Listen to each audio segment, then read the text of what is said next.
ఈ ఉత్కృష్టమైనటువంటి జన్మ మానవ జన్మ. అటువంటి మనుష్య జన్మ భగవంతుణ్ణి పొందడానికి అత్యంత యోగ్యమైనటువంటి వ్యవస్థ కలిగినటువంటిది.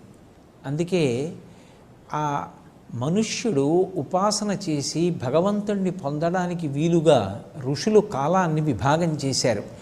అలా విభాగం చేయబడినటువంటి కాలంలో రోజు, పక్షము, వారము, సంవత్సరము, ఆయనము, పగలు, రాత్రి, గంట, అరగంట, నిమిషము, యామము, ఇలా ఎన్నో విభాగాలు వచ్చాయి.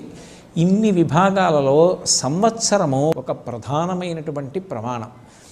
అటువంటి సంవత్సరం 365 రోజులతోటి 12 మాసములతోటి కూడి ఉంటుంది.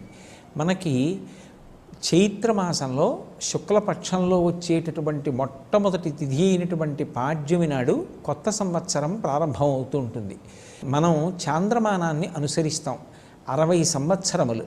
ఈ 60 సంవత్సరములే మళ్ళీ వృత్తంగా తిరుగుతూ ఉంటాయి. అందులో మొట్టమొదటి నెల అయినటువంటి చైత్రమాసంలో మొట్టమొదటి పక్షమైన శుక్లపక్షంలో మొట్టమొదటి తిథి అయినటువంటి పాడ్యమి నాడు కొత్త సంవత్సరం ప్రారంభమవుతుంది. ఋషులే కొత్త సంవత్సరం ప్రారంభమైనప్పుడు దాన్ని అనుష్ఠించి తత్సంబంధమైనటువంటి ప్రయోజనాల్ని పొందడానికి కావలసినటువంటి రీతిని నిర్ణయం చేశారు. మనం సంవత్సరాన్ని జరుపుకోవడం ఒక ప్రత్యేకమైనటువంటి విధానంలో జరుపుకోవాలి. సంవత్సరాది నాడు విధింపబడినటువంటి ప్రధానమైనటువంటి కర్తవ్యం ప్రాతకాలంలో స్నానం చెయ్యడం. సూర్యోదయాత్ పూర్వమే నిద్రలేచి ప్రథమయామంలోనే స్నానం పూర్తి చెయ్యాలి. ఒక యామమునకు 3 గంటలు, ఒక రోజులో 8 యామములు ఉంటాయి. 8 మూళ్ళు 24 గంటలు. ఈ 24 గంటల కాలంలో ప్రథమయామం ఏది ఉంటుందో దాన్ని బ్రాహ్మీ ముహూర్తము అంటారు. ఆ బ్రాహ్మీ ముహూర్తంలోనే స్నానం చెయ్యాలి. ఆ స్నానం చేసేటప్పుడు కూడా అభ్యంగన స్నానం చెయ్యాలి. అభ్యంగన స్నానము అంటే తల మొదలుగా పాదముల వరకు నీరు పోసుకుని స్నానం చెయ్యడం. తలంటి స్నానము అంటారు కదూ, అటువంటి స్నానం చెయ్యాలి. ఆ స్నానం చేసేటప్పుడు ఇంట్లో ఉన్నటువంటి పెద్దవాళ్ళ చేత ఆ నువ్వుల నూనె మాడు మీద పెట్టించుకుని ఆశీర్వచనం చేయించుకుంటారు. ఎందుచేత అంటే తైలాభ్యంగన స్నానం చేసినటువంటి కారణం చేత అలక్ష్మి పరిహారం అవుతుంది. లక్ష్మీదేవి యొక్క అనుగ్రహం కలుగుతుంది. మనం శ్రీ సూక్త పఠనం చేసేటప్పుడు అడుగుతాం, అమ్మ నాకు క్షుత్పిపాసామలాం జ్యేష్ఠాం అలక్ష్మీం నాశయాం యహం అభూతిమసమృద్ధించ సర్వాన్ నిర్నుదమే గృహాత్ అని అడుగుతాం. మా ఇంట్లో ఆకలి, దప్పిక, మలినము ఇటువంటివి ఉండకూడదు. లక్ష్మీదేవి కన్నా ముందు పుట్టినటువంటి జ్యేష్ఠాదేవి స్వరూపమైనటువంటి దారిద్ర్యం ఏది ఉందో అది తొలగిపోవాలి. నేను పుత్రులతోటి, మిత్రులతోటి, సంపత్తితోటి, వాహనాలతోటి భోజనం చెయ్యాలని సంకల్పం చేసినప్పుడు కావలసినటువంటి పదార్థాలతోటి దాన్ని జీర్ణం చేసుకోగలిగినటువంటి ఆరోగ్య వ్యవస్థతోటి నేను సంతోషంగా ఉండాలి. అలా ఉండేటట్టుగా నన్ను అనుగ్రహించు అని మనం తెల్లవారి లేస్తే శ్రీ సూక్త మంత్రాలతో పరదేవతని అడుగుతూ ఉంటాం. అలా అడగడానికి పర్యవసానంగానే సంవత్సరాది నాడు మొట్టమొదటి యామంలో బ్రాహ్మీ ముహూర్తంలో తలంటు స్నానం ఆచరిస్తారు. ఆ తైలాభ్యంగన స్నానం ఆచరించినటువంటి కారణం చేత అలక్ష్మి పరిహారమై లక్ష్మీ కటాక్షం కలుగుతుంది. తలంటు స్నానం చేసిన తరువాత నూతన వస్త్రములను ధరించాలి. నూతన వస్త్రాలు ధరించడము అనేటటువంటి విషయంలో ఒక ప్రత్యేకమైనటువంటి విశేషం ఉంటుంది. అంచు కలిగినటువంటి బట్ట కట్టుకోవాలి. అంచు కలిగినటువంటి బట్ట, ఖండము కానటువంటి బట్ట ఏది ఉంటుందో అటువంటి బట్ట యందు సమస్త దేవతలు కూడా ఆవహించి ఉంటారు అని మనకి వేదవాక్కు.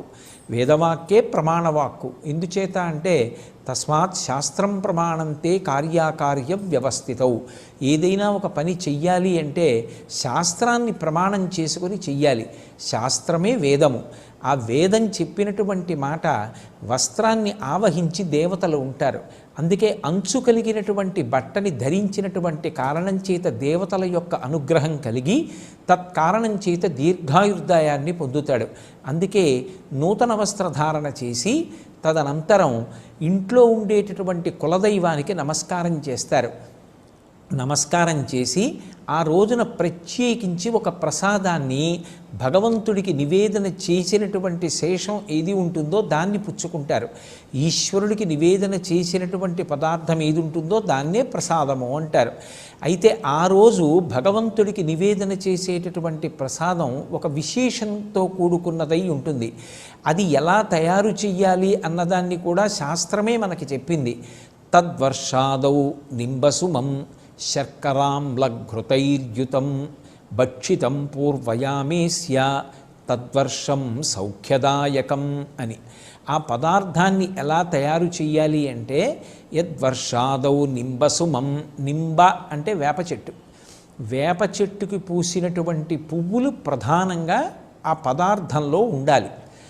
ఆ వేప చెట్టుకి కొన్ని విశేషాలు ఉంటాయి. ఆరోగ్యాన్ని ఇవ్వగలిగినటువంటి చెట్టు ఏది అంటే వేప చెట్టు. అందుకే నింబవృక్షం గురించి వ్యాఖ్యానం చేస్తూ అమరకోశం ఒక మాట అంటుంది. వేప చెట్టుని ఆశ్రయించి ఉండడం, వేప చెట్టు కింద పడుకోవడం, వేప చెట్టు యొక్క గాలి పీల్చడం ఆరోగ్యానికి పరమకారణములై ఉంటాయి. అంత గొప్పది వేప చెట్టు. అది పరదేవత యొక్క అనుగ్రహం. అటువంటి వేప చెట్టు ఈ చైత్రమాసం వచ్చేటప్పటికి వసంత ఋతువు వస్తోంది అనేటప్పటికీ పువ్వు పూస్తుంది. ఆ పువ్వులో విశేషమైనటువంటి రోగనిరోధక శక్తి ఉంటుంది, ఆ క్రిమిసంహారక శక్తి ఉంటుంది. అటువంటి వేప పువ్వుని నీటిలో కలుపుతారు. తద్వర్షాదౌ నింబసుమం శర్కరాంలఘృతైర్యుతం. శర్కర అంటే ఇక్కడ బెల్లము అని అర్థం చేసుకోవాలి. బెల్లానికి ఒక్కదానికే నిలవదోషం లేదు. అందుకే భగవంతుడికి ఏదైనా పిండి పదార్థం తయారు చేసి నివేదన చేసినా, లేదా పళ్ళు మొదలైనటువంటివి నివేదన చేసినా కూడా నివేదన చేసేటటువంటి సంభారంతో పాటుగా ఒక బెల్లంగడ్డ కూడా నివేదన చేస్తారు. బెల్లంగడ్డ మంగళద్రవ్యమే కాదు, దానికి నిలవదోషం కూడా ఉండదు. అది ఇంట్లో ఎంతకాలం నిలవ ఉన్నా అది నిలవ ఉన్న పదార్థంగా పరిగణనలోకి రాదు. అందుకే ఆ బెల్లంగడ్డ ఆ నీటిలో వేస్తారు. ఆ వేప పువ్వు వేసినటువంటి నీటిలో ఈ బెల్లంగడ్డ వేసి ఆమ్లఘృతైర్యుతం. ఆమ్ల అంటే చింతపండుతో కలిసినటువంటి పులుసు, చిక్కని పులుసు పదార్థంలా తయారు చేయబడినటువంటి దానిలో ఈ బెల్లం ముక్క నాని కరుగుతాయి. వేప పువ్వు యొక్క సారము దిగి వేప పువ్వు పైన తేలుతూ ఉంటుంది. అందులో ఘృతైర్యుతం, ఆవు నీతిని కలపాలి. లోకంలో మూడింటిని అమృతంతో సమానంగా చెప్తారు. ఘృతం పిబీత్ అంటుంది, అందుకే వేదం. ఆవు నెయ్యి అమృతంతో సమానం. 2 మంచినీళ్ళు, మంచినీళ్ళు అమృతంతో సమానం. అందుకే ప్రాణోత్క్రమణమైనప్పుడు స్పృహ తప్పిపోతే వెంటనే నీళ్లు తెచ్చి ముఖం మీద చిలకరిస్తారు. ఆ నీళ్లు ముఖం మీద పడగానే తమ తమ స్థానముల నుండి ఉద్గతమైనటువంటి ప్రాణములు కూడా వెనక్కి వస్తాయి. అలా అమృతంతో సమానమైనది ఏది అంటే నీరు, అమృతంతో సమానమైనది ఏది అంటే ఆవు నెయ్యి, అమృతంతో సమానం అమృతమే. కాబట్టి ఈ 3 అమృతములే అని చెప్పబడతాయి. అటువంటి ఆవు నీతిని కలపాలి. ఈ పదార్థములను ప్రధానంగా కలుపుతారు. లోకంలో ఏ చెట్టుకి కూడా భగవంతుని యొక్క పేరు లేదు, కానీ ఒక్క మామిడి చెట్టు యొక్క పేరు మాత్రము రసాలము అంటారు సంస్కృతంలో. భగవంతుడికి పేరు రసోవై సహా. భగవంతుని పేరు కలిగినటువంటి చెట్టు మామిడి చెట్టు. పైగా దాని ఆకులు ప్రతి మంగళకార్యమునందు వినియోగపడతాయి. విశేషించి దానిని ఊరుగాయగా నిలవ ఉంచుకుని కూడా తింటూ ఉంటారు. కారణం దాని యందు అంత ఓషధీశక్తి ఉండడమే.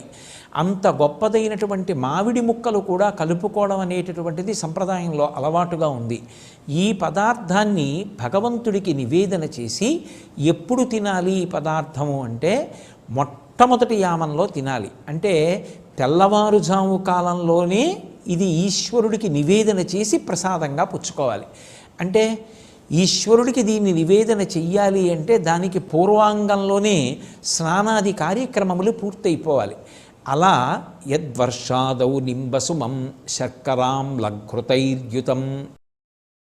ఆ పదార్థాన్ని ఎవరైతే పుచ్చుకుంటున్నారో, ఈశ్వర ప్రసాదంగా స్వీకరిస్తున్నారో అటువంటి వాళ్ళకి తద్వర్షం సౌఖ్యదాయకం.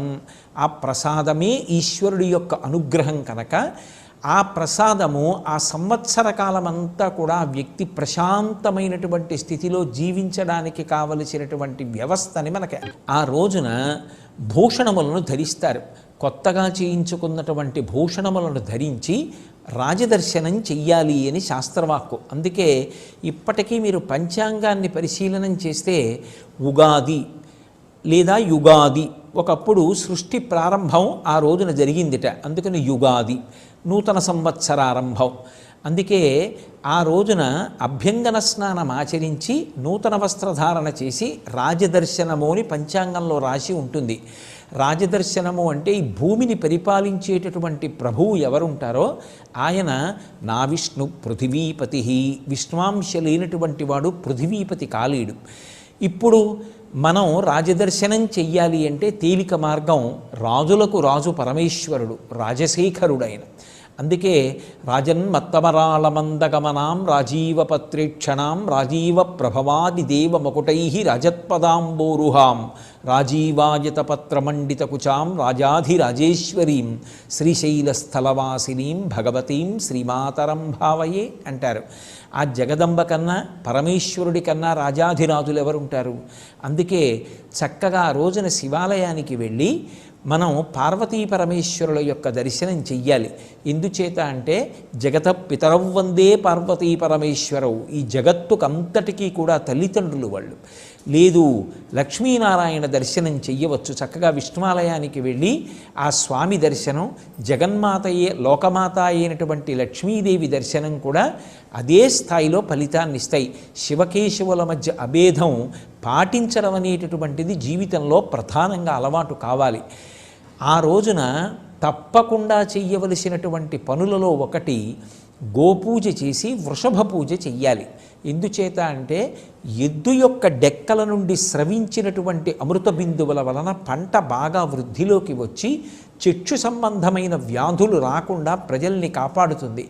అంత గొప్పగా ముఖభాగము చేత అనుగ్రహించగలిగినది వృషభము, పృష్ఠభాగము చేత అనుగ్రహించగలిగినది గోవు. సమస్త దేవతలు గోవు యొక్క శరీరమును ఆవహించి ఉంటారు. అందుకే ఆ రోజు తప్పకుండా గోవు యొక్క దర్శనం చేసి గోవుకి ప్రదక్షిణం చేసి నమస్కరించి కాస్త గోగ్రాసం పెట్టి వృషభ పూజ చేసి వస్తే విశేషమైనటువంటి ఫలితం కలుగుతుంది. అలాగే ఆ రోజున తప్పకుండా పంచాంగానికి పూజ చేస్తారు. పంచాంగము అంటే 5 అంగములు కలిగినది అని అర్థం. తిథి, వారము, నక్షత్రము, కరణము, యోగము అంటారు.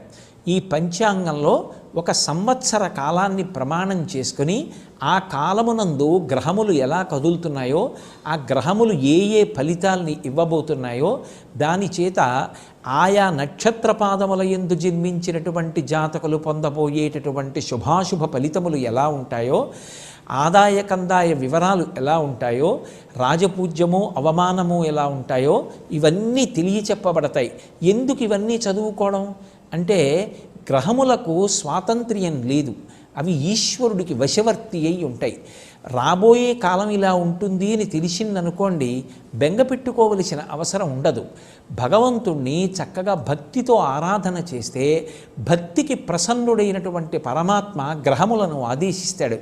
వీడు భక్తితో జీవిస్తున్నాడు కనుక వీడికి తీవ్రమైనటువంటి ఫలితములను ఇవ్వకు, వాడు తట్టుకోగలిగినంత కష్టాన్ని మాత్రమే ఇచ్చి అనుగ్రహించమని శాసించి వాడు గత జన్మలలో చేసుకున్నటువంటి కర్మల వలన పొందవలసినటువంటి పరమభయంకరమైనటువంటి దుఃఖాన్ని కూడా భరించగలిగినంత దుఃఖంగా మార్చి ఆ ఫలితాన్ని అక్కడతో పరిమార్చేటట్టుగా అనుగ్రహించగలిగినటువంటి దివ్యశక్తి సంపన్నుడు ఈశ్వరుడు ఒక్కడే.